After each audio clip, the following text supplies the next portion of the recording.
வணக்கம். இந்த திருச்சி மினிஸ்டர் பேசினார் இல்லையா, பிராண்ட் வந்து எங்கள் தலைவரோட முகம் எங்கள் பிராண்டு, அது பிராண்டே வச்சு நாங்கள் ஜெயிச்சிடும் அப்படின்னு பிராண்டுன்னு சொல்லிக்கிட்டே இருந்தீங்க. அந்த பிராண்டு தான் எங்களுக்கு கட்சிக்கு ஒரு முன்னோடியே இருக்குதுன்னு சொன்னீங்க.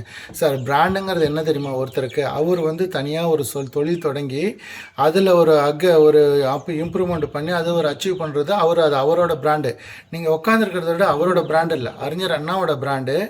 அந்த பக்கம் எம்ஜிஆர் ஆரம்பித்தா அந்த பிராண்டு. அந்த பிராண்டை வந்து நீங்கள் கையில் பிடிச்சிக்கிட்டு அப்படியே கூட போகிறீங்க. நீங்கள் அவ்வளோதானே வந்து நீங்கள் ஒன்றும் உருவாக்கின கட்சியெல்லாம் எதுவுமே கிடையாது.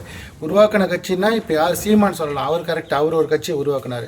விஜய் ஒரு கட்சி உருவாக்கணும், அண்ணாமலை இப்போ அவங்க தான் அந்த பிராண்டுன்னு சொல்லணும்.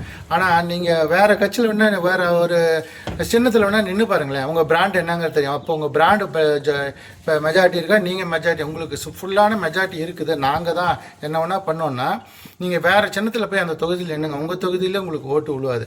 அதனால் அந்த பிராண்டை பற்றி அவங்களுக்கு வந்து அந்த பிராண்டுங்கிறது வந்து முன்னே அவங்க கொடுத்துட்டு போன பிராண்டை அப்படியே நீங்கள் வச்சு ஓட்டுறீங்களே தவிர்த்து உங்கள் பிராண்ட் இல்லை. பிராண்டுங்கிறது யார் சொல்ல தெரியுமா? இது நம்ம அண்ணாமலை சொல்லலாம், சீமான் சொல்லலாம், விஜய் சொல்லலாம், நீங்கள்லாம் சொல்லாதீங்க. நீங்கள் வேணால் அதனால தான் அவங்க சொந்தமாக கட்சி ஆரம்பித்து சுயமாக ஒரு விதை வச்சு ஜெயிச்சிருக்காங்க. நீங்கள் வேணால் மாற்றி நின்று பாருங்கள், உங்கள் நிலவரம் என்னங்கிறது தெரியும்.